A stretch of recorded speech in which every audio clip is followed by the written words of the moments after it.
මෙම පහන් කනුව ධර්මදේශනා පවත්වනු ලබන්නේ දේවාලේගම කන්දේ ගෙදර පොත්ගුල්ගල ආරණ්‍ය සේනාසන වාසී පූජ්‍ය කටුකුරුන්දී ඥානනන්ද ස්වාමින් වහන්සේ විසිනි. ආජීවශ්‍රමක සීලය සමාදන් වෙන নমස්කාරය කියන්නේ බුද්ධං සරණං ගච්ඡාමි ධම්මං සරණං ගච්ඡාමි සංඝං සරණං ගච්ඡාමි ဒုတိယံ පි බුද්ධං සරණං ගච්ඡාමි ဒုတိယံ පි ධම්මං සරණං ගච්ඡාමි ဒုတိယံ පි සංඝං සරණං ගච්ඡාමි တတိယံ පි බුද්ධං සරණං ගච්ඡාමි တတိယံ පි ධම්මං සරණං ගච්ඡාමි တတိယံ පි සංඝං සරණං ගච්ඡාමි สารณกรรมนังสัมปุณนังปานาติปาตาเวรมณีสิกขาปดังสมาธิยามิอดินนาดานาเวรมณีสิกขาปดังสมาธิยามิกาเมสุมิจฉาจาราเวรมณีสิกขาปดังสมาธิยามิ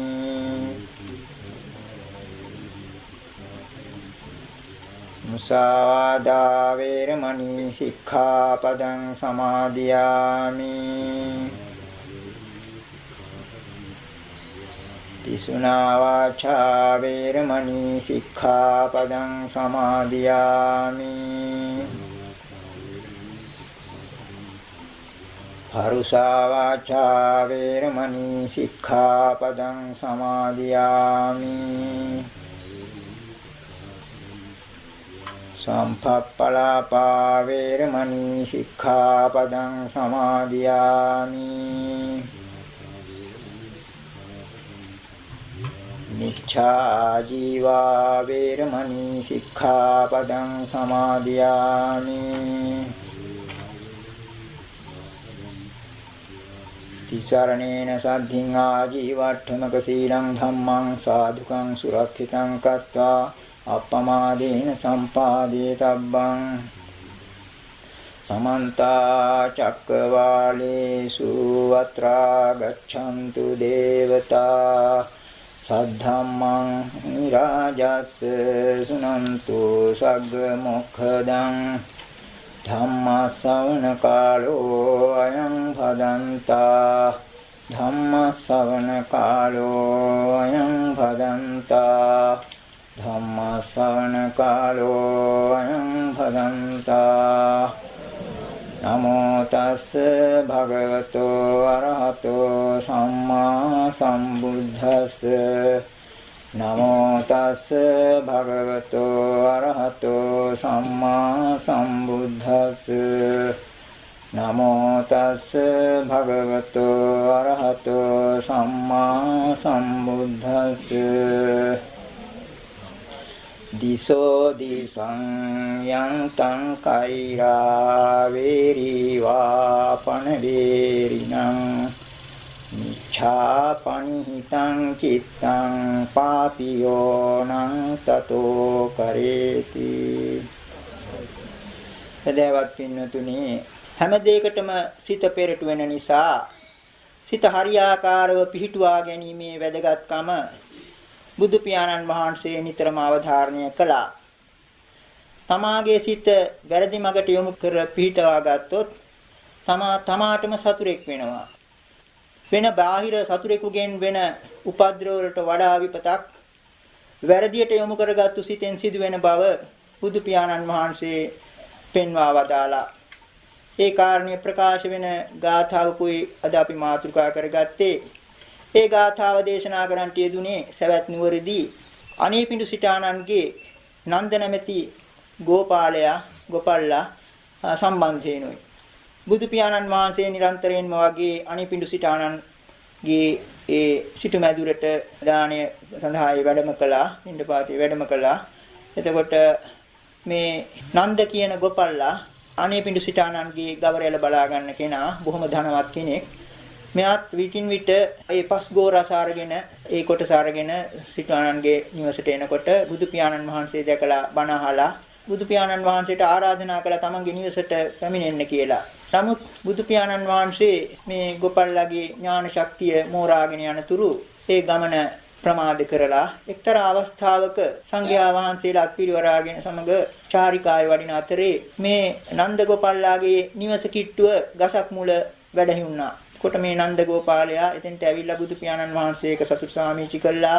ආරාධනා කළා සත් දවසක් Tamanගේ නිවස දාණි වළඳන්න කියලා. බුදු පියාණන් වහන්සේත් සංඝයා වහන්සේලා සමග ඒ ආරාධනය බාරගෙන ඒ නිවසේ සත් දවසක් දාණය වළඳුවා. 7 වෙනි දවසේ අනුමෝදනාවෙන් පස්සේ ඒ බුදු පියාණන් වහන්සේ අනුපිළිවෙල කතා වෙන්නේ ධර්ම දේශනාව කළාම නන්ද ගෝපාලයා ඒ සෝවාන් ඵලයටපත් වුණා. ඊළඟට බුදු පියාණන් වහන්සේ ආපසු වඩින අතරේ මේ නන්ද ගෝපල්ලා බුදු පියාණන් වහන්සේගේ පාත්‍රයත් අරගෙන පිටිපස්සෙන් යනවා. මෙහෙම තරමක් දුරට ගියාට පස්සේ බුදු පියාණන් වහන්සේ නන්ද නවතින්න කියලා කිව්වා. මේ ගෝපල්ලා ආපසු හැරිලා එන අතරේ වැද්දෙක් විදලා මේ ගෝපල්ලා මරණයටපත් වුණා. ඒකට පිටිපස්සෙන් ආපු සංඝයා වහන්සේලා මේ කාරණේ දැකලා ඇවිල්ලා බුදු පියාණන් වහන්සේට කියනවා භාග්‍යතුන් වහන්සේ මේ දාන ආරාධනාව බාරගෙන මේ නිවසට වැඩිය නිසා තමයි නන්ද ගෝපාලයා මේ විදිහට හදිසි මරණයකටපත් උනේ. භාග්‍යවතුන් වහන්සේ වැඩිය නැත්නම් මේ මරණය වෙන්නේ නැත.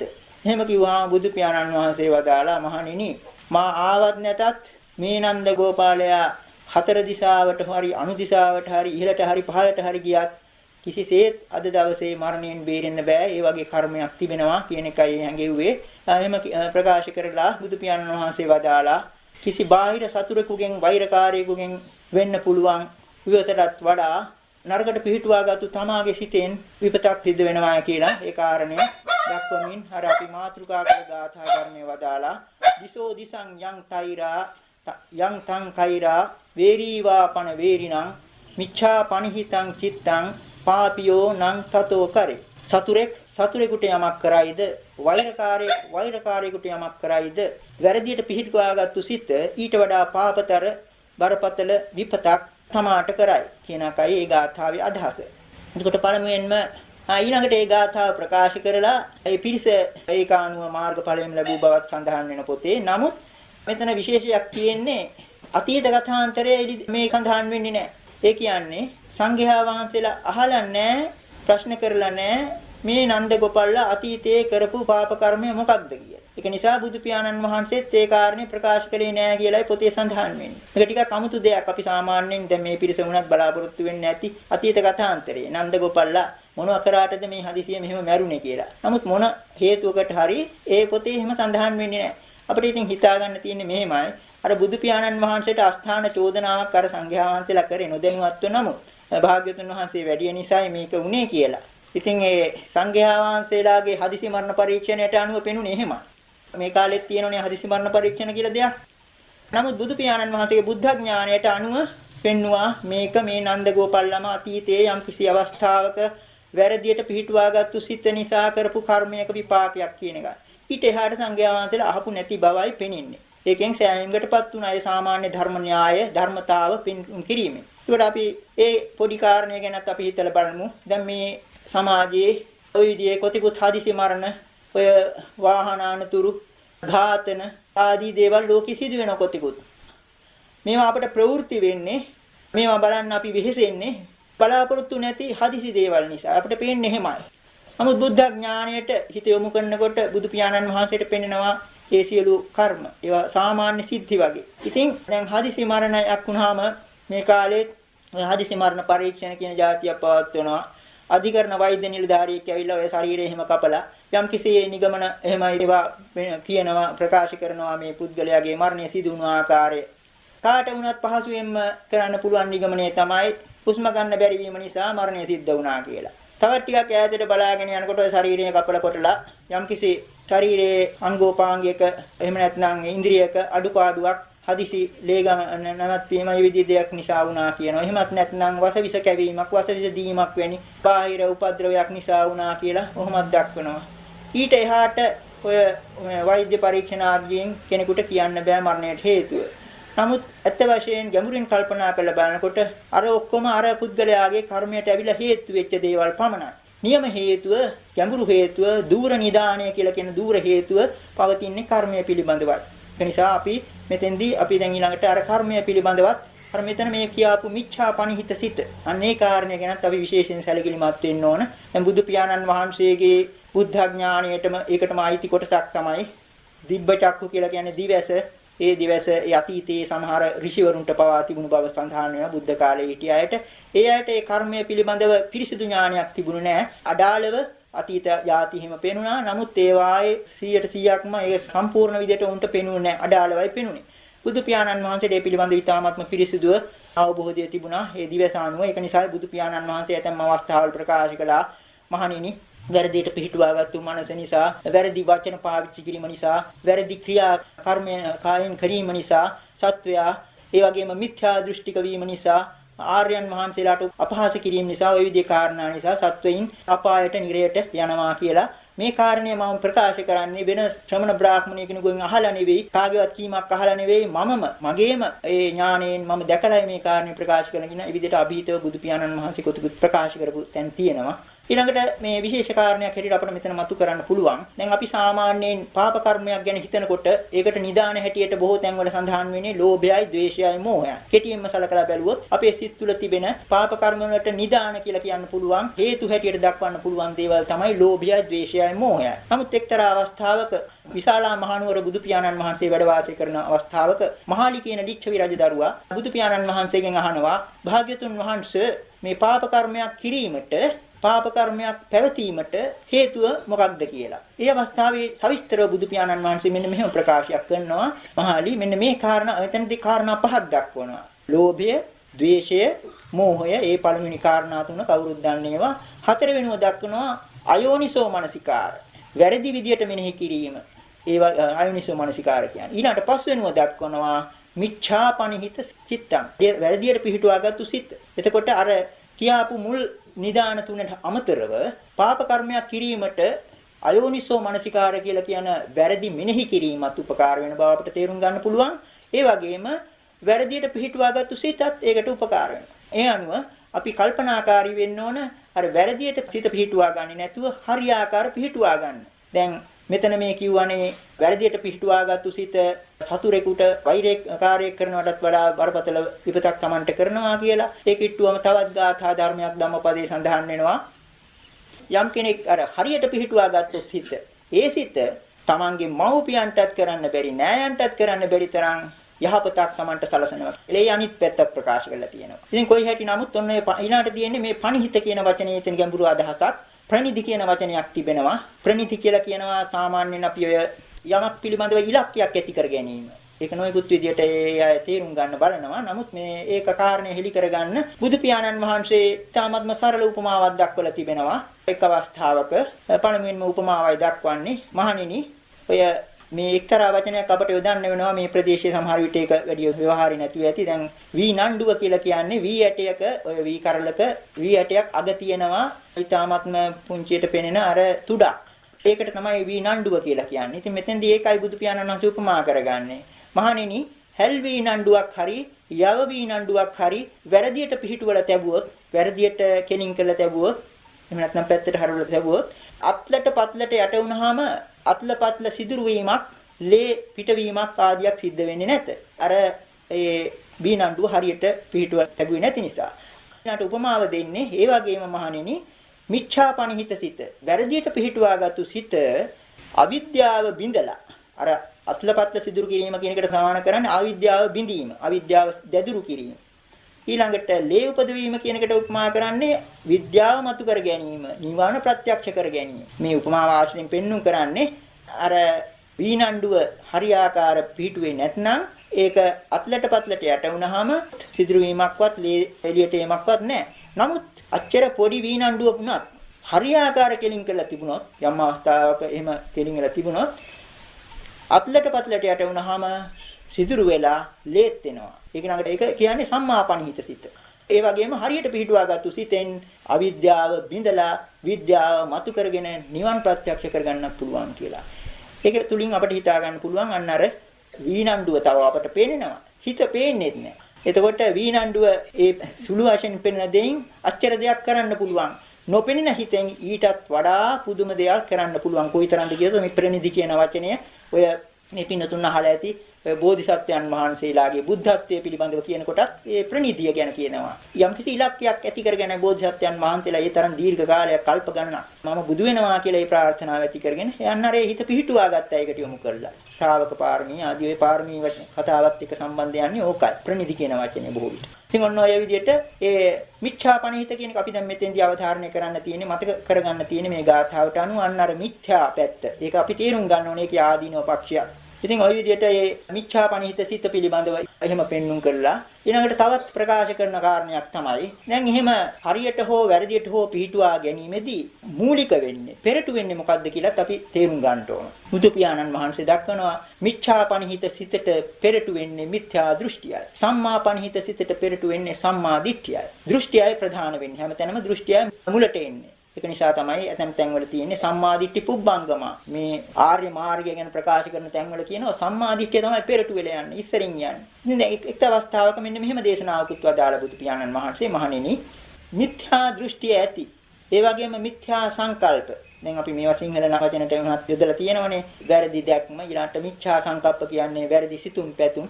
ඒ වගේම වැරදි වචන ඇති මිච්ඡා වාචා, මිච්ඡා කම්මන්ත වැරදි ක්‍රියා, මිච්ඡා ආජීව වැරදි ජීවිතයතුම්, මිච්ඡා වායාම වැරදි ව්‍යායාම වීර දැරීම උත්සාහ කිරීම කියන එකයි. මිච්ඡා සති වැරදි සිහිය. එතන වැරදි සිහියක් ගැනත් කතා කරනවා. මිච්ඡා සති. ඊළඟට මිච්ඡා සමාධි වැරදි සමාධිය. එතනොත් එහාට ගිහිලා අත වශයෙන් කාරණා 10ක් ඒ සූත්‍රයේ සඳහන් වෙනවා. මිච්ඡා ඥාන කියලා එකකුත් කියවෙනවා. වැරදි ඥානයක්. ඊළඟට මිච්ඡා විමුක්ති වැරදි විමුක්තිය. මේ අර මිත්‍යා දෘෂ්ටිකයින් අතර තියෙන සංකල්පයක්. ඔවුනුත් එක්තරා විදියක මේ බුදුරජාණන් වහන්සේගේ විග්‍රහයට අනුව මිත්‍යා දෘෂ්ටියෙන් පටන්ගෙන ඔවුන්ගේ විමුක්තිය දක්වා යන කාරණා ටිකයි මෙතන සම්පෙන්ඩණය කරලා තියෙන්නේ. ඉතින් එතනින් කියලා නවත්තන්නේ නැහැ. අන්න එහෙම යම් කෙනෙකුට යම් කෙනෙක් මිත්‍යා දෘෂ්ටිය ඇතිව, මිත්‍යා සංකල්ප ඇතිව, මිත්‍යා වචන ඇතිව, මිත්‍යා කර්මාන්ත ඇතිව, මිත්‍යා ආජීවය ඇතිව, මිත්‍යා වායාම ඇතිව, මිත්‍යා සතිය, මිත්‍යා සමාධිය, මිත්‍යා ඥානෙ, මිත්‍යා විමුක්තිය ඇති කෙනෙක් ඉන්නවනම් ඒ තැනැත්තා කරන කාය කර්ම, වාග් කර්ම, මනෝ කර්ම ඒ හැම එකක්ම අර දෘෂ්ටිය අනුවම යන. දෘෂ්ටියත් මිත්‍යා වෙනවා. එපමණක් නෙවෙයි. එතන සඳහන් වෙන තවත් වැදගත් වචන කීපයක්. යම් චේතනාවක්, යම් ප්‍රාර්ථනාවක්, යම් ප්‍රනිධියක්, යම් සංස්කාර කොටසක් ඒ පුද්ගලයා ඇති කර ගන්නවා නම් ඒ හැම එකක්ම අර දෘෂ්ටි අනුවම යනවා. වැරදි පැත්තට යනවා. ඒ කියන්නේ චේතනාවක් ඇති වෙනවා නම් ඒකත් වැරදි චේතනාව. ප්‍රාර්ථනාවක් ඇති කර ගන්නවා නම් ඒකත් වැරදි මිත්‍යා ප්‍රාර්ථනාව. ප්‍රනිධිය ඔන්න අපේ වචනේ අහුණා. ප්‍රනිධිය යම් යොමු කිරීමක්, ඉලක්කයක්, යොමුවක් තියෙනවා නම් ඒකත් වැරදි. ඒ යොමුවත් වැරදි. ඊළඟට සංඛාර කියලා අපි සාමාන්‍යයෙන් ඒක ගැඹුරු වචනයක්. නමුත් ඒක කෙටියෙන් සාකච්ඡා ගන්න පුළුවන්. යම් සකස් වීම, ආරැඳීම්, ක්‍රියාදාමයන්, ක්‍රියාපටිපාටියක් තිබෙනවා නම් ඒ හැම එකක්ම අර නොමගට යන්නේ. මුල වැරදුන නිසා, සම්මාදිට්ඨිය වැරදුන නිසා. ඊළඟට දක්වනවා එක්තරා උපමාවක්. හැම අවස්ථාවකම බුදු පියාණන් වහන්සේ සමහර විට උපමාව කලින් දක්වනවා. එහෙම නැත්නම් ඊළඟට ධර්ම කොටස. සමහර විට ධර්ම කොටාසේ කලින් පෙන්වුම් කරලා ඊළඟට උපමාව දක්වනවා. දැන් මෙතන කියනවා ඊළඟට බුදු පියාණන් වහන්සේ යම්සේ මහණෙනි කොහොඹ ඇටයක්, කරිවිල ඇටයක්, තිත්ත ලැබු ඇටයක් තෙත් පොළවක තැන්පත් කරාම ඒකට උරා ගන්න යම් පෘථිවිසාරයක් උරා ගන්නවා නම්, දියසීරාවක් උරා ගන්නවා නම් ඒ හැම එකක්ම තිත්ත ඵලයක් ලබා දෙනවා. අන්න ඒ වගේ අර මිත්‍යා දෘෂ්ටිය නිසා මොකද ඒකට හේතුව අර බීජය නරකයි. බීජය තිත්ත ඵලයක් ලබා දෙන ස්වභාවයයි. ඒක නිසා මිත්‍යා දෘෂ්ටියෙන් පටන් ගත්ත අර සියලුම අංගවල ප්‍රතිඵලය අවසානයේ වචන ක්‍රියා සිතවිලි පමණක් නෙවෙයි අන්න අර කියාපු චේතනා, ප්‍රාර්ථනා, ප්‍රනිධි, සංස්කාර හැම එකක්ම නරක පැත්තට යනවා. තිත්ත කටුක ඵලයක් ලබා දෙනවා. ඒ නරක පැත්ත කියලා ඊළඟට බුදු පියාණන් වහන්සේ අනිත් පැත්තත් ප්‍රකාශ කරනවා. යම් කෙනෙක් අර සම්මා දිට්ඨිය එතනින් පටන්ගෙන මේ පින්නතුන්ට පහසුවෙන් සලකා ගන්න පුළුවන් අමුතුවෙන් කිව්වත් සම්මා දිට්ඨියෙන් පටන්ගෙන සම්මා සංකප්ප, සම්මා වාචා, සම්මා කම්මන්ත, සම්මා ආජීව, සම්මා වායාම, සම්මා සති, සම්මා සමාධි, සම්මා ඥාන, සම්මා විමුක්ති කියලා අංග 16කින්ම පෙන්눔 කළා. ඒ බඳු ඒ අංගයන් ඇති පුද්ගලයා කරන යම් කාය කර්මයක් තියෙනවා නම් වාක් කර්මයක් තියෙනවා නම් මනෝ කර්මයක් තියෙනවා නම් ඒ ඔක්කොම සම්මා. ඒ ඔක්කොම හොඳ පැත්තට. ඒ වගේම මේ තනත්තාගේ යම් චේතනාවක්, ප්‍රාර්ථනාවක්, ප්‍රනිධියක්, සංස්කාර කොටසක් තිබෙනවා නම් සංස්කාරයේ ක්‍රියාදාමයන් තිබෙනවා නම් ඒ හැම එකක්ම හොඳ පැත්තට.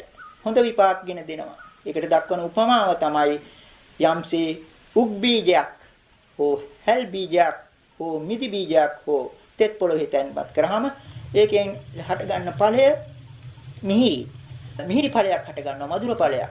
අන්න ඒ වගේ තමයි අර දෘෂ්ටිය හරියොත් ඔන්න ඔය විදිහේ දෙයක් වෙන්නේ. ඉතින් මේක තුලින් අපි තේරුම් ගන්න ඕන ඔය දැන් ආර්ය අෂ්ටාංගික මාර්ගයේ කොයිතරම් පුදුම දෙයක්ද කියලා. දෘෂ්ටියෙන් පටන්ගෙන සාමාන්‍යයෙන් එක සම්මා සමාධියෙන් ඉවර වෙන්නේ මෙතන ඒ සම්මා සමාධිය ළඟට ඇතැම් තැන්වල තියෙනවා සම්මා සමාධිය පිහිට කරගෙන ඊළඟට ඇති කරගන්න සම්මා ඥාණය තුලින් තමයි කෙනෙක් සම්‍යක් විමුක්තිය ලබන්නේ. ඒ අංග 10ක් හැටියට දක්වනවා. එතකොට ඒකමයි මෙතන මතු කරලා දීලා තියෙන්නේ.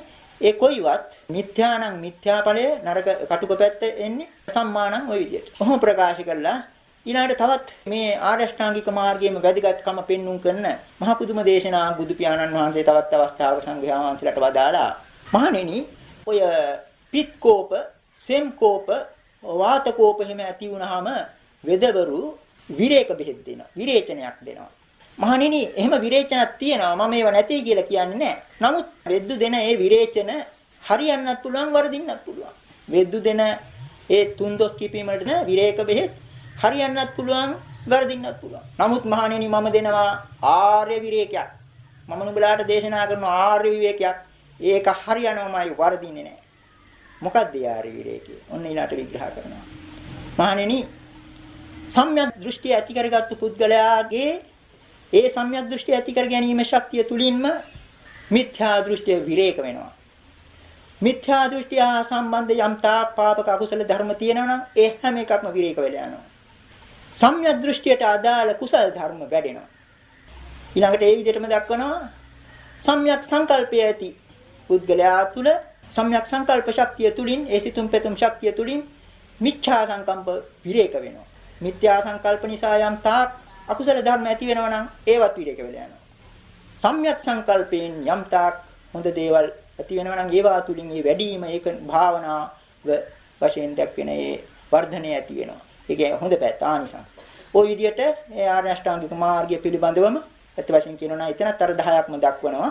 සම්‍යක් විමුක්තිය දක්වාම ඒ හැම එකකම පෙන්වු කරන්නේ මිත්‍යා විමුක්තිය නැති වෙනවා. අනිත් පැත්තට මිත්‍යා විමුක්තිය හා සම්බන්ධ විසිරුම පාපක අකුසල ධර්ම ආදියත් ඒකම නැති වෙලා යනවා. ඔන්න විරේක බෙහෙත බුදු පියාණන් වහන්සේ දුක්. ආර්ය විරේකය. එතනින් නවතින්නේ ඊළඟ බුදු පියාණන් වහන්සේ වමන බෙහෙතුකුත් දෙනවා. ඒකත් අර විදිහට පටන් ගන්නෙ. මහණෙනි ඔය වෙද්දු පිත්කෝප වලට සෙම්කෝප වලට වාතකෝප වලට වමන ක්‍රමයක් දෙනවා වමනය දෙනවා දන්නවනේ දැන් උඩින් හරි පහලින් හරි යන්නේ යන්න එපා ඉතින් වමනයත් යන මෙලට වමන යන්නත් බෙහෙත් දෙනවා එහෙම බෙහෙත් එහෙම වමන ක්‍රමයකුත් තියෙනවා මහණෙනි මම ඒක නැtei කියන්නේ නැහැ නමුත් මහණෙනි මම දෙනවා වමන බෙහෙතක් ආර්ය වමනයක් අර ගමන වරදින්නත් පුළුවන් හරියන්නත් පුළුවන් මේක වරදින්නේ නැහැ නොවරදින ආර්ය වමනයක් මොකද්ද ඒකත් අර විදිහට ඊනාට විග්‍රහ කරන්නේ සම්‍යක් දෘෂ්ටිය ඇති සම්‍යක් දෘෂ්ටිය හරියට පිටුවාගත්තු පුද්ගලයා තුල මිත්‍යා දෘෂ්ටිය වාමනය වෙනවා. එයාට මිත්‍යා දෘෂ්ටිය වාමන කරන්න වෙනවා. මිත්‍යා දෘෂ්ටිය හා සම්බන්ධ යම් තාක් පාපක අකුසල ධර්ම තිබෙනවා නම් ඒවත් වාමනය වෙලා යනවා. ඊළඟට ಗುಣ පැත්ත කියනවා. සම්‍යක් දෘෂ්ටිය නිසා යම් තාක් කුසල ධර්ම තියෙනවා නම් ඒවා වැඩෙනවා ඒ උතුල. සම්මා සංකල්පය ඇති කරගත්තු පුද්ගලයා තුල මිත්‍යා සංකල්ප වාමනය වෙනවා.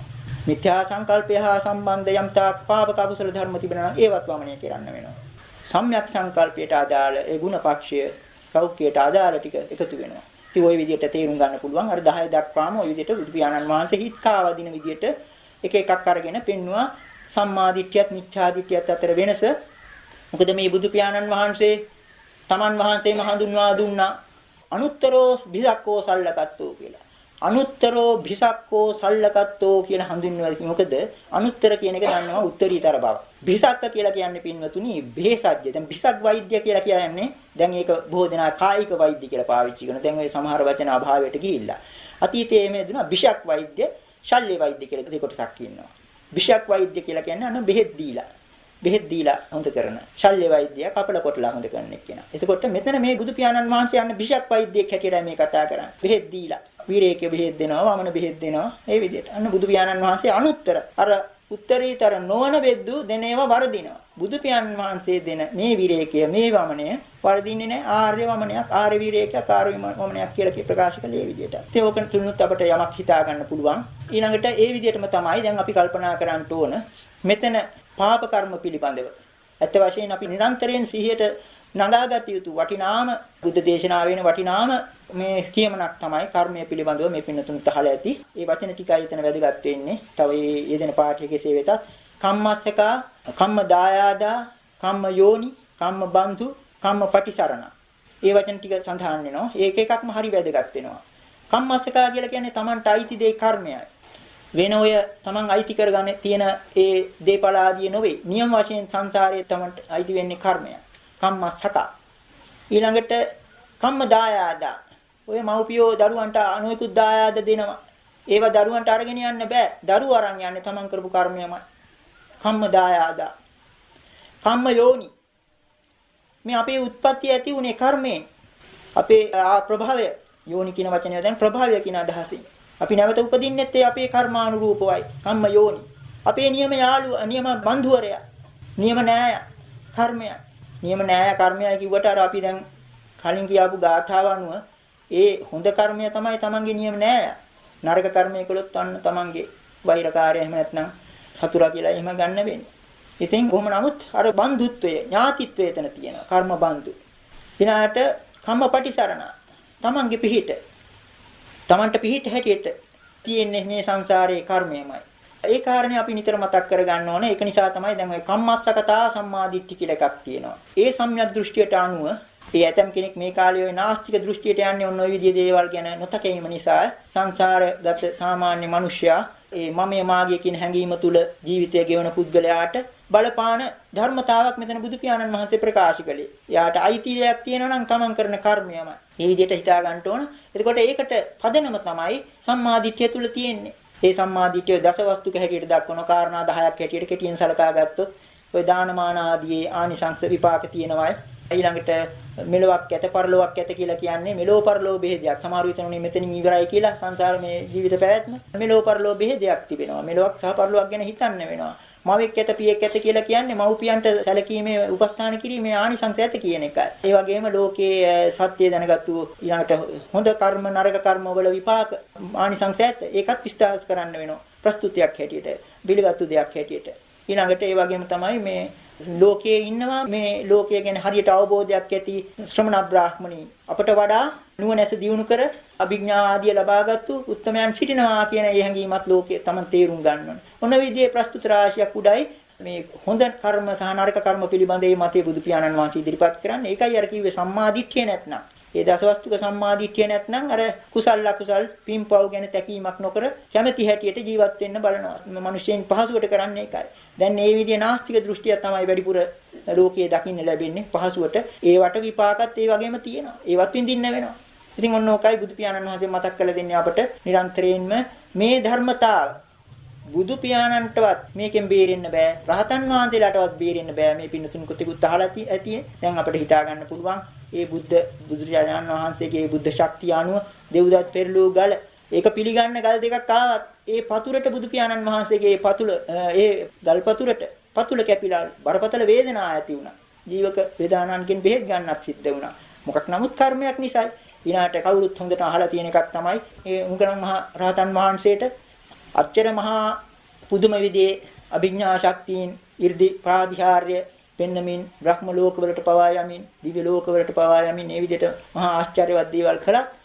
අතීතයේ මව්පියන් මරූ පාප කර්මය ඒ මතු වුණ අවස්ථාවේ කර්ම චක්‍රය පෙරළා ආපු අවස්ථාවේ උන්වහන්සේටත් බැරි වුණ අවස්ථා දෙකකදී තමන්ගේ ධාන ශක්තියෙන් තුලින් 이르දි ශක්තියෙන් තුලින් බේරිලා යන්න බැලුවා 500ක් සොරුන්ගෙන්. තුන්වෙනි අවස්ථාවේ තේරුම් ගත්තා කර්ම ආකර්ෂණය දැඩි. කර්ම ආකර්ෂණය කියලා දෙයක් තියෙනවා පින්වතුනි. ඒක ලෝකයා දන්නේ නැහැ. ඔය සමහර විට භෞතික මේවට ඒව අහුවෙන්නේ නැහැ. දැන් භෞතික අන්දමින් මේවා තේරුම් ගන්නයි බොහෝ දෙනා උත්සාහ කරන්නේ. ඒවට අහු නොවන කොටසුත් තියෙනවා. ඔය කර්ම ආකර්ෂණය කියන එක ඒකයි. මේ ඇතුළත තියෙන්නේ ධාතු 4, පිටත තියෙන්නේ ධාතු 4. නමුත් මේ ඇතුළත තියෙන ධාතු 4 දැඩිව ගත්තු තණ්හාව අවිද්‍යාව තුලින් දැඩිව ගත්තු පුද්ගලයා ඇති කරගන්න අර චිත්ත ශක්තිය. ඒ අර චේතනා සංස්කාර ආදී දක්වන චිත්ත ශක්තිය කොයිතරම් බලගතුද කියතොත් ඒකට අවනත වෙනවා. ඒකට නතු වෙනවා බාහිරව තියෙන ධාතු 4ක්. එතකොට අර බාහිර ඔය අපි හදිසි අනුතුරු කියලා කියන දේවල් මහා ආශ්චර්යවත් විදියට සමහර විට සිද්ධ වෙන්නේ. සමහරු බේරෙනවා. සමහරු ඒ විපතට වෙලා වෙනකොට එතෙන්ට ඇදිලා එනවා. ආකර්ෂණයක් වෙනවා. සමහර විට ඔය දැන් ජාතක කතාවල පවා තිබෙනවා. දැන් මේ කාලෙත් ඒ බඳු දේවල් කොතිකුත් සිද්ධ වෙනවා. සමහර විට මහා බරපතල පාප කර්මයක් කරනවා. ඒ තැනත්තා දන්නේ නැහැ ඒක පාප කර්මයක් බවවත්. සමහර විට හෙණයක් පහත් වෙලා පුද්ගලයා අර කියාපු ආකාරයටම මරණයටපත් වෙනවා. ඒ කොතිකුත් දේවල් සමාජයේ හැඟවුණු සත්‍ය දේවල් තිබෙනවා. අනුමාන වශයෙන්වත් හිතා ගන්න පුළුවනි. කර්ම ආකර්ෂණය කියලා දෙයක් තියෙනවා. ඉතින් විශේෂයෙන්ම බරපතල කර්ම. දැන් කර්ම ගැන කතා කරනවා නම් ඇත්ත වශයෙන් බුදු පියාණන් වහන්සේ ප්‍රකාශ කළා තියෙනවා. ඇතැම් ශාස්ත්‍රූන් කර්මය පිළිබඳ අඩාල අවබෝධයක් ඇති. ඒ කියන්නේ දිවස තිබෙනවා. නමුත් සම්පූර්ණ කර්මය පිළිබඳව නොපෙනෙන අය වැරදි නිගමන පවා ගන්නවා කියලා. ඔන්න මෙහෙම අවස්ථා දක්වනවා. යම් කිසි කෙනෙක් පාප කර්ම කරමින් සිටිනවා. ඒ තැනැත්තා අපි බලාපොරොත්තු වෙන්නේ අපායට යයි කියලා. නමුත් අර ශාස්ත්‍රයට පේනවා ඒ සුගති තත්වයට ගිහිලා උපදින දිව්‍ය ලෝකෙක. එතකොට ඒ තැනැත්තා කල්පනා කරනවා එහෙමනම් මේ කර්මයේ නියම විපාකයක් නැද්ද? මේ විදිහේ දෙයක් මට පේනවා. බුදු පියාණන් වහන්සේ කියනවා එයාට ඒ අඩාලව පෙනිලා. ඒ පාප කර්මයේ විපාක යම් කිසි අවස්ථාවක එනවා. අරක සිද්ධ වුණේ මොකද? එක්කෝ ආසන්න සිත මරණ වෙලාවේ හොඳ දෙයක් මතු වුණා. එහෙමත් නැත්නම් අරකට අර පාප කර්මයට වඩා බලගත් කුසල කර්මයක් ඒ අවස්ථාවේ ඉදිරිපත් වෙලයි මේ උත්පත්ති ලැබුණේ. නමුත් අර කරපු පාප කර්ම වල විපාකත් යම් කිසි අවස්ථාවක ඇති වෙනවා. ඒ අවස්ථාව ඇතැම් විට වචන තුනකින් දක්වනවා. ඇතැම් කර්ම ditta ධම්ම වේදනීයයි. මෙලොවම විපාක දෙනවා. තවත් කොටසක් ඊළඟාත්මේ විපාක දෙනවා. උත්පත්තියකුත් ලබා දීලා. තවත් කර්ම නොයෙකුත් ආත්මවල නොයෙකුත් ආකාරයට විපාක දෙමින් දිගින් දිගට යනවා. ඔන්න විදිහ තත්ත්වයක් සංසාරයේ තියෙන බුදු පියාණන් වහන්සේට ඒවා පිළිබඳව පැහැදිලි අවබෝධයක් තිබුණ නිසා අර අනික් චාතුරුන් වගේ ඒවා අන්තගාමී නිගමන ගත්තේ නැහැ. ඒ බඳු අවස්ථාවල තේරුම් ගත්තා. ඒ විදිහේ දේවල් සිද්ධ වෙන්නේ පාප කර්ම වල විපාක නැති නිසා නෙවෙයි. නමුත් ඒ යම් කිසි විශේෂ කාරණයක් මතුවීම නිසායි ඒ තැනත්තාට එකපාරටම විපාක නුදුන්නේ. ඉතින් ඒ කාරණයක් ඒ ධම්මපද ගාථාවකම එක් අවස්ථාවක බුදු පියාණන් වහන්සේ ප්‍රකාශ කළා. නහි පාපං කතං කම්මං සජ්ජු khīරං මුච්චති ඩහං තං බාල මන් වේති භස්මච්ඡන්නෝ පාවකෝ. කරන ලද පාප කර්මය හරියට අර එළදෙනකින් කිරි දොවිනකොට එකපාරටම කිරි එළියට එන්න වගේ විපාක දෙන්නේ නැත. ඒ වෙනුවට කොහොමද ඒක විපාක දෙන්නේ? ඩහන්තං බාල මන් වේති. ඒ බාල පුරුෂයාගේ මෝඩ පුද්ගලයා පසුපස එනවා ඒ කර්මය හරියට අලු යට තියෙන ගිනි පුපුරු වගේ. මේ ගාථාව ඔය අටුවාදී තැන්වල ටිකක් වෙනස් විදිහට වැරදි ආකාරයකට තෝරන අපිට කියන්න වෙන එක වැරදි කියලා. වෙන උපමාවක් මේ උපමාව පවා වැරදි විදිහට තෝරන්නේ. නමුත් අපිට කියන්න වෙනවා මෙතන තියෙන අර වහා කිරි මිදීමක් ගැන කතන්තරයක් කියනවා අටුවාදී. නමුත් මෙතන අපිට ගන්න වෙන්නේ පාප කර්මය වහා විපාක දෙන්නේ නැහැ. ඒ තනපුඩුවකින් හරි ඒ ගුරුල්ලකින් හරි එකපාරටම කිරි එළියට එනවා වගේ. ඒ වෙනුවට අලු යට ඉනිපුණුවක් වගේ දවමින් තමා අපට පස්සේ යනවා. අන්න ඒක එතන කියන්නේ එකපාරටම බලාපොරොත්තු වෙ යුතු නැහැ. නැතම් කර්ම විශේෂයෙන්ම ක්‍රූර විදියට කරපු කර්ම ditta ධම්ම වේදනීය වශයෙන් උත්පින්දින්න වෙනවා. නමුත් ඇතැම් කර්ම අර ඒ පුද්ගලයාගේ උත්පත්තිය ලබා දුන්න කර්මය බොහොම ශක්තිමත් නම් ඒවා පෙන්눔 කරන්නේ නැහැ මේ ජීවිතය තුළ. ඒකයි ඔය දැන් බොහෝ දෙනා තර්ක වලට ඉදිරිපත් කරන්නේ. අපි මේ හොඳට ධාර්මිකව සීල් සමාදන් වෙලා හොඳට ජීවත් වෙන පන්සිල් රකිමින් කෝ අපට මොකක්වත් නැහැ. අන්න අර විදියට සතුන් මරාගෙන කාගෙන හොරකම් කරගෙන ඒවා කරන අයට කදිමට හරියනවා කියලා ඔය වැරදි මතයක් ගන්න අන්න අර කාරණේ නිසා. ඒ පුද්ගලයාත් හැවෙනවා. දැන් පින්වතුනි ඔය පාප කර්මයක් කියන එක දැන් අලුයට ගිනි පුපුරු උපමාවෙන් හුඟක් කාරණා තියෙනවා. අලුයට ගිනි පුපුරු තියෙනකොට ඕක උඩ ඉඳගෙන ඉන්න පුළුවන්. ටික වෙලාවක් යනකොට රස්නේ දැනෙනවා. තව ටික වෙලාවක් යනකොට නැගිටින්න හිතන ධර්මයට දැනෙනවා. නොනැගිට හිටියොත් සමහර විට මේ පැත්ත දැවියත් යන්න ඉඩ තියෙනවා. ඒ වගේ දෙයක් තමයි මේ පාප කර්මය ඉස්සෙල්ලාම පසු තැවෙනවා. අන්න තැවිල්ල පටන් ගන්න තැන. පාප කර්මය කර වෙලාවෙ ඉඳලා පසු තැවෙනවා. මොකද පසු තැවෙන්නේ? තමන්ගේ හිත දන්නවා. දැන් ලෝකේ කොතිකුත් අභිරහස් දේවල් තියෙනවා. මේ පින්නතුන් දන්නවා. ඔය මහා ඝාතන, ඔය පොලිස් පරීක්ෂණ කරලා බොහොම අමාරුවෙන් සොයා ගන්න සමහර ඒවා කොයිතරම් සියුම් මන්දමට. ඒ සියුම් සැලැස්ම තමයි යන්න අතන මිච්ඡා පණිහිත කියලා කියන්නේ. මිච්ඡා පණිහිත කියලා කියන්නේ අර කියාපු සියුම් සැලැස්ම.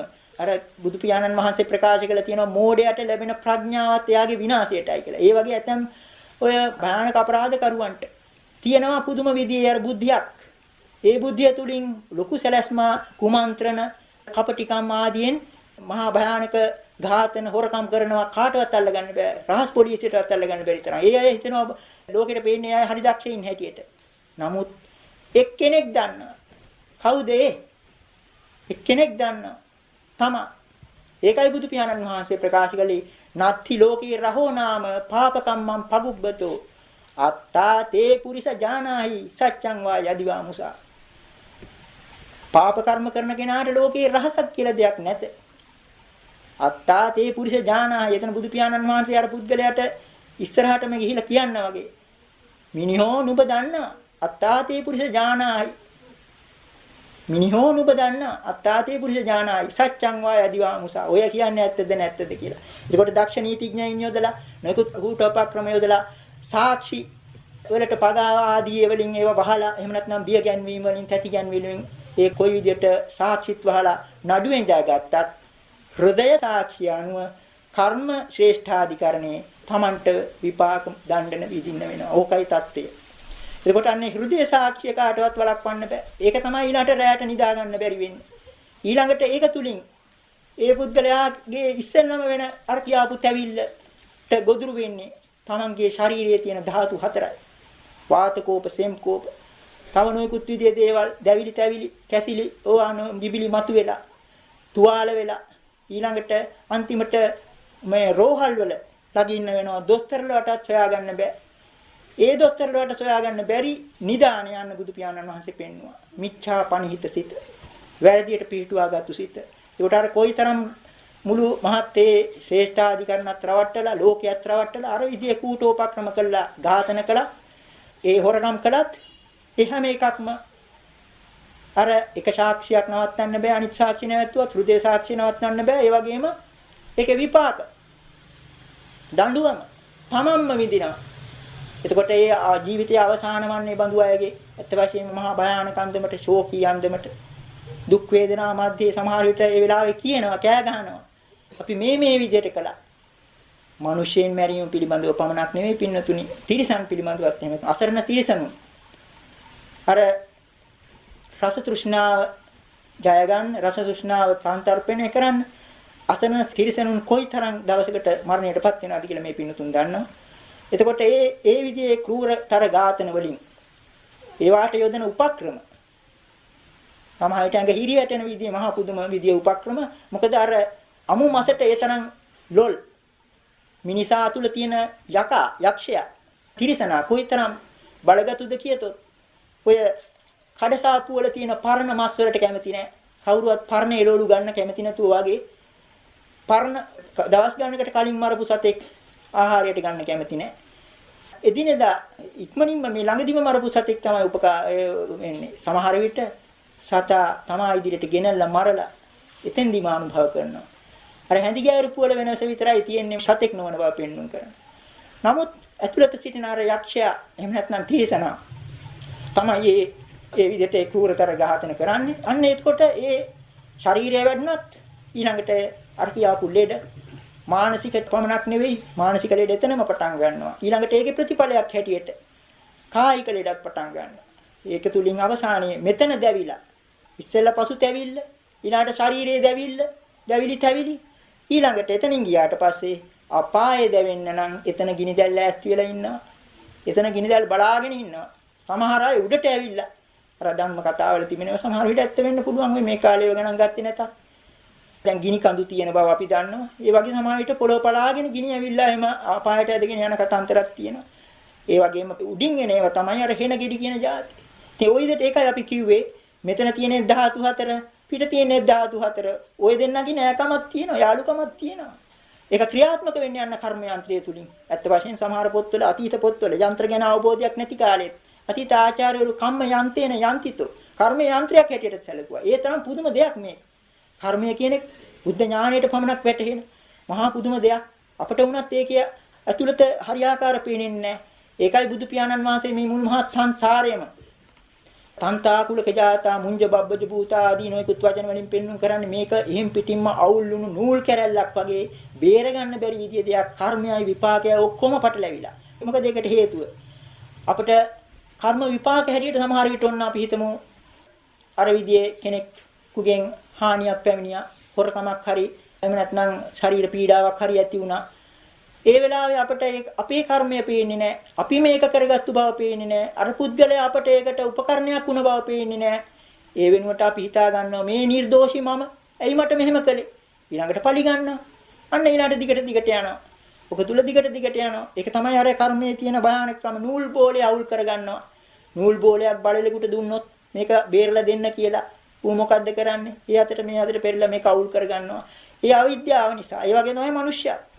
තමාට එන විපත්ති අර ගියාපු කර්ම චක්‍රය තුල කර්ම චක්‍රයත් මහ පුදුම දෙයක්. සමහර විට අතීත ජීවිතයක අපි හිතමු තරුණ වයසේ කරපු පාප කර්මය මේ ජීවිතෙත් කරකැවිලා එනකොට ඒ කාලෙම සමහර විට විපාක දෙන්න පුළුවන්. ඒ වගේම තව කර්ම චක්‍රය පිළිබඳ කාලයකුත් දක්වන සමහර තැන්වල ධර්මානුකූලව. ඒකයි ඔය සමහර කර්ම 7 දවසක් යනවා ගෙවෙන්න. සමහර ඒවා 14, සමහර ඒවා 500 වාර, සමහර ඒවා 1000 වාර, සමහර 10000 වාර. ওই විදිහට මේ කර්ම චක්‍රයක් තියෙනවා. මේක විඥානය තුල කරකැවීමෙන් මේ විපාක දෙනවා. දැන් මොකක් හරි රෝදයක් කරකැවෙන රෝදයකට වැලියටයක් එහෙම අහුණාම ඕක කරකැවෙන වාරයක් පාසා 아무තු සද්දයක් එනවනේ.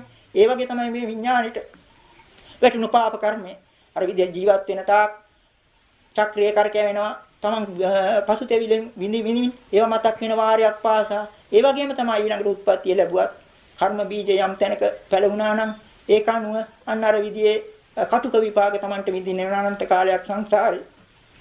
එතකොට මේ විදිහේ ධර්මතාවක් තිබෙනවා. මේ හැම එකට මුල එතකොට අපිට හිතා ගන්න පුළුවන්. එක පැත්තකින් මිච්ඡාපනිහිත සිත, වැරදියට පිහිටුවාගත්තු සිත. ඒකට උපකාර වෙන්නේ වැරදි දෘෂ්ටියයි. වැරදි දෘෂ්ටියයි පිටිපස්සෙන් සිටින්නේ. ඒ නිසා අපි උත්සාහවත් වෙන්න ඕන. අන්න ඒ වැරදි දෘෂ්ටිවත් කළා. ජීවිතය පිළිබඳ වැරදි දැක්ම, වැරදි අවබෝධය, වැරදි ප්‍රස්තුත ඉදිරියට ගැනීම ඒව නෙවෙයි. බුදු පියාණන් වහන්සේ දක්වා වදාළ මේ සංසාරික සත්වයා පිළිබඳව ඔවුන්ගේ සත්‍ය මට්ටමින් බලනකොට මෙලොවක් පරලොවක් කියනවා. මවෙක් පියෙක් ඉන්නවා. හොඳ නරක කර්ම කියලා දෙකක් තිබෙනවා. දැන් සමහර විට අර අපි බොහෝ විට කියන්න වෙනවා ඒ වචන යොදන්න වෙනවා බුද්ධිවාදී කියලා කොටසක් සිටිනවා. ඒ අය නිවන් දකින්න කලින් හිතෙන් තර්කයෙන් නිවන් දැකලා ඉවරයි. ඒ බඳු අයට පින් අවශ්‍ය නැහැ. පින් කරනකොට සංසාරේ හුඟක් කල් ඉන්න වෙනවා. ඒක නිසා පින් ඕනෙත් නැහැ. පව් නම් අපි කරන්නෙම නෑනේ. අපි කාටවත් වරදක් කරන්නේ නෑනේ. ඔන්න ඔය විදිහේ තර්ක ඉදිරිපත් කරන අය සිටිනවා. නමුත් ඒවයින් බේරෙන්න බෑ. බුදු පියාණන් වහන්සේ දක්වලා තිබෙනවා අපි අතීතයේ කර්ම කොයි විදිහට කළා තියෙනවද අපි දන්නේ නෑ. නමුත් අපිට මේ ගැලවෙල්ලක් තිබෙන්නේ. ඒ කරපු කර්ම හැම එකකටම අපි විපාක දිය යුතු නෑ අවශ්‍යයෙන්ම. ඒ වෙනුවට දක්වන්නේ ඔන්න එතෙන්දී අපිට කියන්න වෙන්නේ අපි කලින් අවස්ථාවලත් මතක් කර ඉස්සරහට ගන්න වෙන්නේ gedara තියෙන ලුණු කැටි. ලුණු කැටේ උපමාවෙන් බුදු පියාණන් වහන්සේ දක්වපු එක තුලින් තමයි මේ සත්‍යයට මේ කර්ම චක්‍රය තුලින් යම් සාහනයක් මතු කර ගන්න පුළුවන් වන්නේ. ඒක බුදු පියාණන් වහන්සේ දැක්වුවොත් අපි මේ කෙටියෙන් කියනවා මේ අවස්ථාවේ දැන් ඉස්සෙල්ලා අපි උපමාව දෙමු. යම් කිසි මේ බුදු පියාණන් වහන්සේ ඇත්ත වශයෙන් මේ ධර්ම කාරණය පළමුවෙන් මේ අවස්ථාවේ දක්වනවා මහණෙනි. ඒක අර ගැටලුවක් හැටියටම ඉදිරිපත් කරනවා මහණෙනි. එකම ප්‍රමාණීය පාප කර්මය කළ පුද්ගලයා දෙන්නේ අතුරින් එක්කෙනෙක් ඒ කර්මය නිසා නිරයට යනවා. තව කෙනෙක් ඒ කර්මය නිරයට නොගියින් මෙලොවම සුළු වශයෙන් ගෙවා දානවා. එතකොට මේක ගැටලුවක්. මේක කර්මයේ අසාධාරණත්වයක් වගේ බැලු බැලමට පේන්නේ. එක්කෙනෙක් එකම කර්මය එකම විදිහේ කර්මයක් කළා දෙන්න. එයින් පළමුවෙන්න නිරයට යනවා. කර්මයේ විපාක නිසා. අනිත් එක්කෙනා මෙලොවම ටිකක් යන්තම් ගෙවලා දාලා බොහොම පහසුවෙන් එකෙන් බේරෙනවා. මොකද මේකට හේතුව? බුදු පියාණන් වහන්සේ ප්‍රකාශ කරනවා අත්තානෝ ලෝකෝ අනබිස්සරෝ. ලෝකයට කිසි ආරක්ෂක කෙනෙක් නැහැ, ඊශ්වරයෙක් නැහැ. දෙවියන් වහන්සේ කෙනෙක් නැහැ. ඇයි මෙහෙම වෙන්නේ? මේක අසාධාරණද? ඔන්න ඊළඟට හේතුව දක්වනවා. මහණෙනි අර පළමුවෙන් කියාපු පුද්ගලයා පාප කර්මයක් කළා පමණක් නෙවෙයි. ඒ පුද්ගලයාගේ ජීවිත පැවැත්ම මෙන්න මේ විදියයි. අභාවිත කායෝ, අභාවිත සීලෝ, අභාවිත චිත්තෝ, අභාවිත පඤ්ඤෝ, පරිත්තෝ, අප්පාතුමෝ. ඔය වචන වලින් කියන්නේ මේ පුද්ගලයා කය දියුණු කළා නැහැ. කියන්නේ හැසිරීම දියුණු නැහැ, සීලය දියුණු නැහැ, සිත දියුණු නැහැ, ඊළඟට ප්‍රඥාව නැහැ. බොහොම පටු සිතක් ඇති ඊටාත්ම පහත් විදියේ පුද්ගලයෙක්. ඒ පුද්ගලයාගේ ඒ ගතිය නිසා අන්න අර ඒ පුද්ගලයා නිරයටම යන අර පොඩි පාප කර්මය නිසා. අනිත් පුද්ගලයා අර මෙලොවම යන්තම් ditta ධම්ම වේදනීය වශයෙන් කියවලා බේරෙන තැනැත්තාගේ ජීවිතය ගැන කියනවා ඊළඟට. භාවිත කායෝ, භාවිත සීලෝ, භාවිත චිත්තෝ, භාවිත පඤ්ඤෝ. ඊළඟට අපමාන ওই විදිහට වචන යොදනවා. ඒ කියන්නේ මේ පුද්ගලයාගේ කායික හැසිරීම, සීලය, චිත්තය, ප්‍රඥාව ඒවා දියුණු. ඒ නිසායි මේ පුද්ගලයා අයින් බේරෙන්නේ. ඔන්න ඊළඟට දෙන උපමාව. ඒ උපමාව අනුව කාටත් තේරුම් ගන්න පුළුවන්. ලුණු කැට දෙකක් තියෙන එක සමානයි. එක ලුණු කැටයක් අපි දානවා පොඩි වතුර භාජනයක හලියක පොඩි හැට්ටියක. ඕක දියක උනාට පස්සේ බලනකොට හරි ලුණු රහයි. අනිත් ලුණු කැටය අපි ගිහිල්ලා ගංගා නම් ගඟේ දිය කරනවා. ගඟේ වතුර රහ බලනවා නෑ ලුණු රහ. මොකද හේතුව? අර හැලියේ අර ඇතිලියේ වතුර ටිකයි. ඒක නිසා ලුණු රහ දැඩිව දැනෙනවා. ගංගා නම් ගඟේ වතුර හුඟයි. ඒක නිසා දැනෙන්නේ නෑ. ඒක දැම්මදවත් කියලා නෑ. ඔන්න ඔය විදිහේ ධර්මතාවක් නිසායි බුදු පියාණන් වහන්සේ ප්‍රකාශ කරන්නේ මේ Brahmacharya වාසය මේ බුදු පියාණන් වහන්සේ දක්වන ධර්ම මාර්ගය තුලින් විමුක්තියක් ලබන්න පුළුවන් කියලා. ඒ කාරණේ නොදන්න නිගණ්ඨ ආදීන් ඔය ජෛන ශ්‍රාවකීන් නිගණ්ඨයින් කරේ මොකද්ද? උන්ටත් යම්කිසි කර්මය පිළිබඳ අවබෝධයක් තිබුණා. නමුත් අඩාල අවබෝධයක් තිබුණේ. ඒක නිසා වුන් කල්පනා කරා අපි අනන්තවත් පාප කර්ම කළා තියෙනවා අතීතේ. දැන් අපිට කරන්න තියෙන්නේ කයට දුක් දෙමින් මේ පාප කර්ම ගෙවා දාන එකයි. උත්සාහ කරලා ගෙවා දාන. පුළුවන් තරම් දුක් විඳලා කයට වද දීලා එයින් පාප කර්ම ගෙවා දානවා. අලුත් කර්ම නොකරන හැටියට අපි කටත් අතපය ඒ සමහර වෙලාවෙ නිගණ්ඨයින් ජීවත් වෙන හැටි මේ පින්නතුන් ඉන්දියාවට එහෙම ගියොත් සමහරට දකින්නවත් ඇති. වස්ත්‍රات නැතුව ආහාරات නැතුව ඒ විදිහට මහ පුදුම ජීවිත ගෙවන්නේ. අන්න අරාන්තගාමි මතය. ඒ වෙනකොට බුදු පියාණන් වහන්සේ දක්වන්නේ මෙන්න මේ ලුණු කැටේ උපමාව. ඒක තුලින් අපි කල්පනාකාරී වෙන්න ඕන. එතකොට අපිට අපි දන්නේ නැහැ අපි අතීතේ කොයි විදිහේ පාප කර්ම කළා තියෙනවද කියලා. නමුත් පසුතැවිල්ල නෙවෙයි ඕන කරන්නේ. අන්න අර අපේ වතුර ප්‍රමාණය ලොකු කරගන්න ඕන. අර ඇතිලියේ තියෙන වතුර ටික වෙනකොට ගංගානම් ගඟේ වතුර තරමට අපේ අර හොඳ ගුණ තියෙනවා නම් අර කියාපු ශීලාදී ගුණ ධර්ම ඒවා දිනු කරගත්තොත් අර පාප කර්ම ආවත් කීරිලා බේරෙන්න වගේ. ඔය භයානක අන්තුරු වලින් සමහර කෙනෙක් සමහරු මරණයටපත් වෙනවා. සමහරු 99න් බේරෙනවා කියලා කියන වගේ බේරෙනවා. තවත් සමහර කෙනෙක් යන්තම් කීරිලා බේරෙනවා. ඕවා තුල යම් ධර්මතාවල් තියෙන්න පුළුවන්. එතකොට අන්නේ ඇතැම් විට අර හොඳ ගුණ තියෙන කෙනා වෙන්න පුළුවන් මේ විදිහට බේරෙන්නේ. ඉතින් මේ බුද්ධ වචනේ අපි තේරුම් ගන්නවා නම් ඒක තුලින් අපිට තියෙන විමුක්තියට පාරක්. කොයිතරම් විදිය අනන්ත කාලයක් අපි සංසාරයේ අර විදිහේ දැන් මුගලන් මහරහතන් වහන්සේ තම මව්පියන් මැරුවා නම් මේ දීර්ඝ සංසාරය තුල අපි මොනවද නොකරන්නේ නැත්තේ? කොයි කොතෙකුත් පාප කර්ම කරලා තිබෙන්න පුළුවන්. නමුත් අපිට මේ බුදු පියාණන් වහන්සේ දක්වපු තියෙන මධ්‍යම ප්‍රතිපදාව අනුව අපිට කරන්න තියෙන්නේ මේ අවස්ථාවේ ඒකල යුතු ටිකයි. ඒකට තමයි ශීලය කියලා කියන්නේ. මේ ශීලයත් අපි සමහර අවස්ථාවල් ප්‍රකාශ කළා මේ සංසාර මඩ වගුරේ. තමන් පොඩි වේදිකාවක් හදාගන්න භාවනාවට ඉඳ ගන්න. ඒ වේදිකාව හදාගන්නේ කණු 5ක් ඉඳලා පංචශීලයේ හැටියට, කණු 8ක් ඉඳලා පොහොයට සීල හැටියට, කණු 10ක් ඉඳලා දස සීල හැටියට. ඒ විදිහට පොඩි වේදිකාවක් හදාගෙන එයින් හිත සකස් කරගන්නවා. මම අද දවසේ මෙන්න මේ ශීල මත අදිෂ්ඨානීය මත ජීවත් වෙනවා. මගේ සිත පිරිසිදු. ඒක නිසා මගේ ඒක තුල සිත සතුටු කරගෙනයි භාවනාව දියුණු කරගන්නේ. ඉතින් මේ පින්න තුන අහලා තියෙනවා. අච්චර දහස් ගණන් මිනිසෙයින් මරු අඟුලිමාල් තෙරුන් පවා අන්තිමට රහත් උනේ ඔන්න ඔය ධර්මතාව උඩයි. ඒ කියන්නේ මේ අතීත කර්ම කෙසේ හෝ වේවා මේ වර්තමාන මොහොතේ බුදු පියාණන් වහන්සේ දක්වා වදාළ ක්‍රමයට ජීවත් වෙනවනේ අපිට ඒ තුල විමුක්තිය මතු කර ගන්න පුළුවන් බව අපිට ධර්මානුකූලව කියන්න පුළුවන් වෙන්නේ. එතකොට මෙන්න මේ මිච්ඡාපනිහිත කියන මේ වචනේ හරියාකාර තේරුම් ගන්න ඕනේ. මේ මිච්ඡාපනිහිත වෙන්නේ අර කියාපු මිත්‍යා දෘෂ්ටි අනුව ගිය ඒ වැරදි අංග රාශිය අපේ හිත තුළට එකතු වුණොත් තමයි. අපි උත්සාහවත් වෙන්න ඕනේ. එතකොට අර සම්මාදිට්ඨිය පිරිසුදුව මතු කරගෙන ඒ අනුව සම්මාදිට්ඨිය ඇති කෙනාට નિરાයාසයෙන්ම සම්මා සංකල්පය තියෙනවා කියලා බුදු පියාණන් වහන්සේ ප්‍රකාශ කළා. ඒක අර කෙනෙක් කරන දෙයක් හැටියට නෙවෙයි. එතන තියෙන මහ පුදුම ධර්මතාවක්. ඒකට තමයි පින්නතුනි අය පටිච්ච සමුප්පාදය කියලා කියන්නේ. මේ ධර්මයේ විමුක්තිය දැන් බොහෝ දෙනා අහනවා මමෙක් නැත්නම් කොහොමද මේක කරන්නේ කියලා. මමෙක් නෑ මෙතන ඇත්ත තමයි. අපි ඒ ඇති කරගන්න අවිද්‍යාව නිසා මම කියන හැඟීම තිබෙනවා. නමුත් බුදු පියාණන් වහන්සේ දක්වා වදාරලා මේ හැම එකක්ම ධර්ම වශයෙන් පුදුම විදියට සම්බන්ධතාවක් තියෙනවා. ඒකයි බුදු පියාණන් වහන්සේ ප්‍රකාශ කළේ ධම්මාව ධම්මේ අபிසන්දේති ධම්මාව ධම්මේ පරිපූර්ණෙන්ති අපාරා පාරංගමනාය.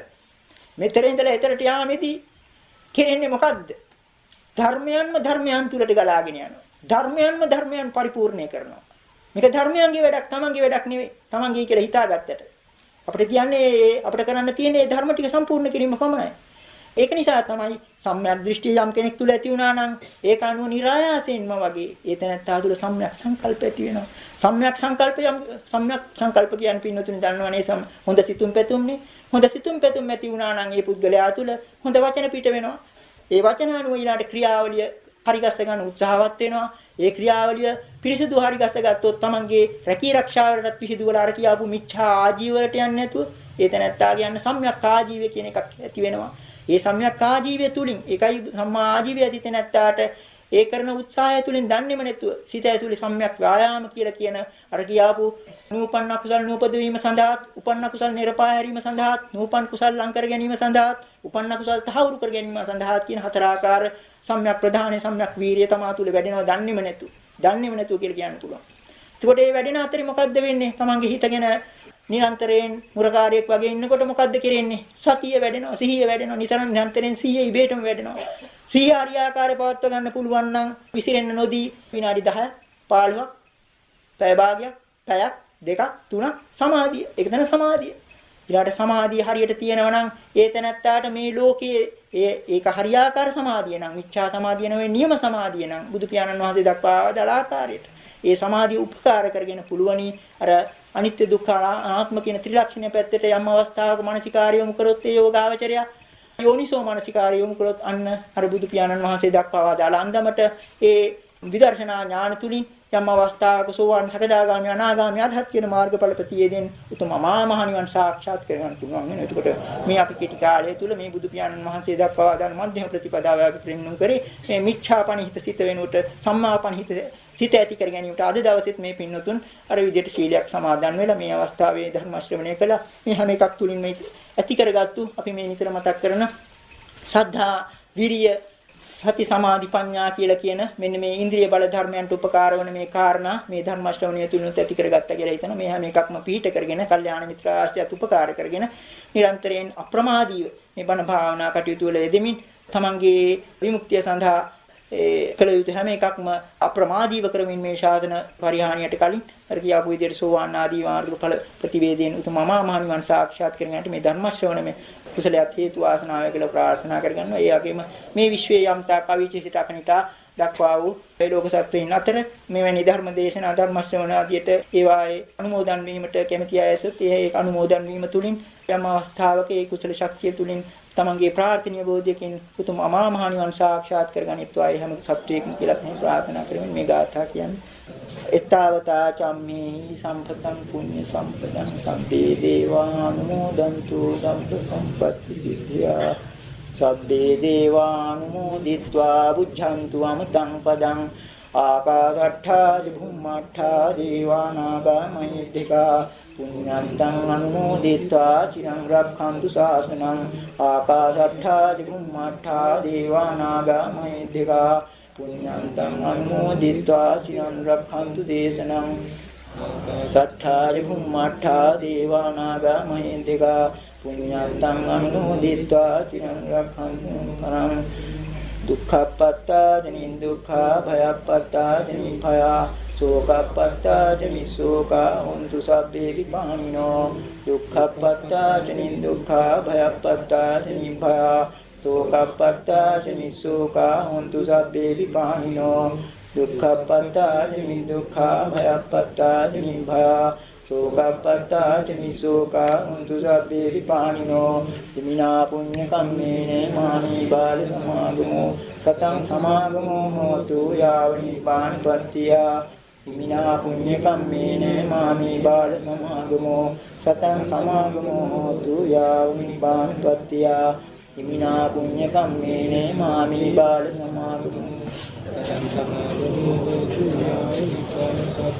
සබ්බීතියෝ විවජ්ජන්තු සබ්බ රෝගෝ විනාශතු මාතේ භවත්වන්තරායෝ සුඛී දීඝායුකෝ භව භවතු සබ්බ මංගලං රක්ඛන්තු සබ්බ දේවතා සබ්බ බුද්ධානුභාවේන සදා සොත්ති භවන්තු තේ භවතු සබ්බ මංගලං රක්ඛන්තු සබ්බ දේවතා සබ්බ ධම්මානුභාවේන සදා සොත්ති භවන්තු තේ භවතු සබ්බ මංගලං රක්ඛන්තු සබ්බ දේවතා සබ්බ සංඝානුභාවේන සදා සොත්ති භවන්තු තේ අභිවාදන සීලිස්ස නිච්ඡං වද්ධාපචායිනෝ චත්තාරෝ ධම්මා වඩ්ඩಂತಿ ආයුවන්නෝ සුඛං බලං ආයුරාෝග්‍ය සම්පatti සග්ග සම්පatti නීවච අතෝ නිබ්බාන සම්පatti මිනාතේ සමිජ්ජතු